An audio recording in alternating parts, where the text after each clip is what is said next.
We talked about just how tough Caleb Williams will be to defend on Sunday.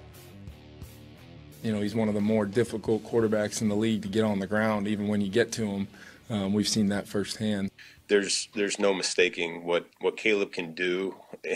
He feels it, and the way he evades I think it's second to none. That is true. Ooh, yeah, Dan agrees. Okay, while Caleb Williams has posted good numbers against division opponents, hadn't translated to wins for the Bears. Look at that. Chicago 1-7 against the NFC North with Caleb as its starter, including 0-3 against the Vikings. The Bears currently 3.5-point underdogs Sunday in Minnesota. I mean, some of that just speaks to the strength of that division over the time that Caleb's been there. But Dan, how would you like to see Ben Johnson and Caleb Williams approach this Brian Flores-led Vikings defense? Yeah, heavy play action, but I do think it's fair to say that certainly me and a lot of us probably owe Caleb an apology for the way that we've kind of looked at his game. The play action is something that has become such a big part of it. He's way more comfortable right now. Way more comfortable operating the play action. I don't know if it's because he's turning his back to the defense and just reacting a little bit more, not thinking as much, playing in a I see it, trust it, rip it concept. And it's the reality that it's allowing his legs to impact the game at a significantly higher level. But we've talked about Caleb, and the bootleg world has been massive. We've talked about Caleb and holding on to the football in a negative connotation for a lot of the time.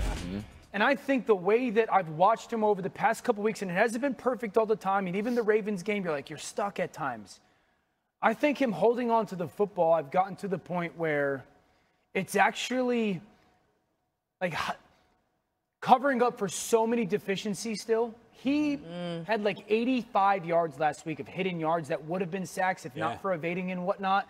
And I think a lot of like the holding on to the football stat and number for Caleb is a little bit jaded because of the extra stuff that he's doing, holding on to the football and getting out of bad stuff. So you mentioned the 85 or so hitting yards that he helps the Bears pick up.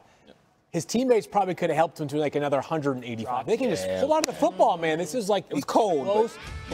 It's going to get colder in Chicago the rest of the way. I love it. I'm sorry. This is the close but no cigar. Well, at times no cigar offense, right? Like if he gets just a little bit more help. How about this? Last week there were 5 drop passes by the Chicago Bears team. That's why in that first half you're like, what's going on here?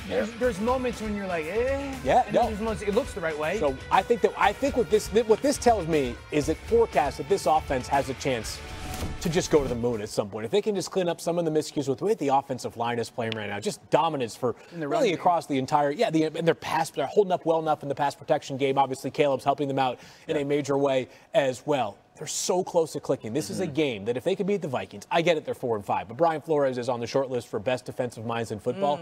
You win this game, it unlocks a new level of confidence for this Bears team. You move to 7-3, you get a division win, which is so critical, and I think you would feel like the rest of the way, you deserve to be in that NFC North competition. You guys are crushing it. Caleb Williams with his legs, he covered a lot up for this offense. He dropped some dimes in the end zone that were dropped. Even when he was buying those times. It is time, in my opinion, for Luther Burden III to get more opportunities, right? Coupled with what you're saying with some of those drops. Every time he's getting his opportunity, he's done something with it. He's a 3-level player. You're going to see him down the field. This is against the Cowboys. So you say, okay, can this guy win deep? Absolutely. Big catch down the field, touchdown. He has 18 targets this year, 16 catches and a touchdown. Highest passer rating when targeted on this team. You're going to see the separation here, right? Can he win in intermediate? And then he creates yards after catch because he's dynamic with the football in his hands.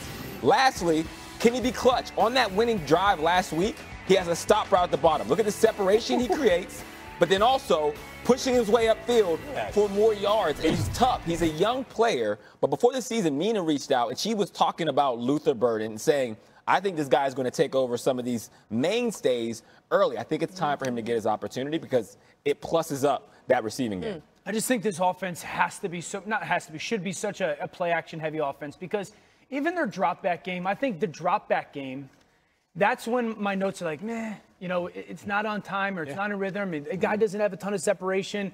I think in totality, like the more that Ben Johnson leans into this play-action game, I think it helps those receivers. I think it's better for Rome Odunze because Rome's got those long strides. I don't think he's a win-now guy.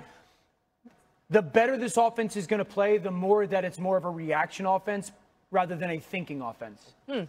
That's interesting, and it makes sense, too, because Caleb's been so good on the first drives that have been scripted, too. Like, he doesn't have to think a whole lot. I realize you're saying I think it just promotes his, athleticism more. I feel like he plays more reactionary in the play-action world. Okay, Chicago's seeking to win 7 of its first 10 games of the season for the first time since 2018. It's been a long time since that's happened. Still ahead, Detroit's offense looked really good with Dan.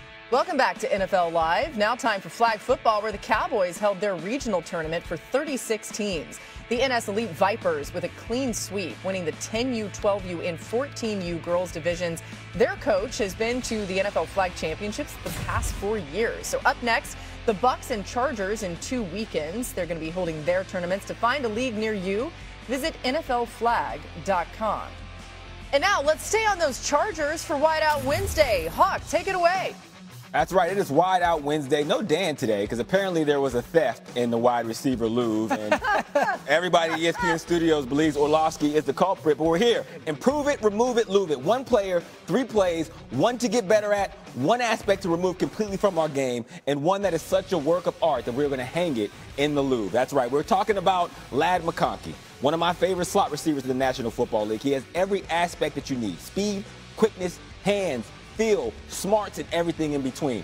Our first play for our Improve It, we're going to look at a high corner from Ladd here. It's going to be a great release, great angle in. He gets that defensive back in his back pocket. The aspect to improve here is the angle he takes. Whenever you have a single high coverage, you don't want to take that too flat, because it allows that defensive back to get in position, and it also makes it a harder throw for the quarterback when he could have easily dumped it into a bucket in that vacancy. Number 2, we're going to remove it. Our remove it play, another great route by McConkey here. Right here is the aspect we're going to remove. It's our lack of trust in our speed.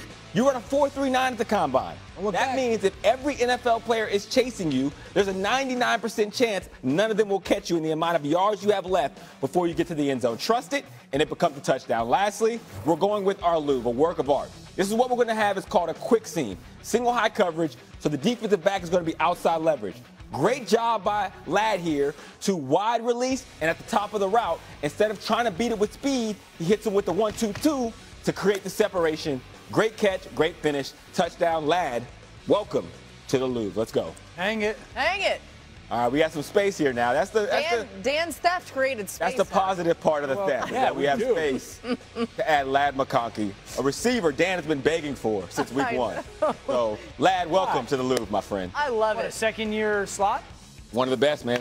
Hey, by the way, back-to-back slots? Back-to-back slots. Oh, you're keeping track. You're getting there. Showing your roots right there. Here's what I would say is Dan couldn't be in that because he would have been too excited about Ladd being in there. So you had to get him out of there. Favorite Ladds in the league. We got to move it along.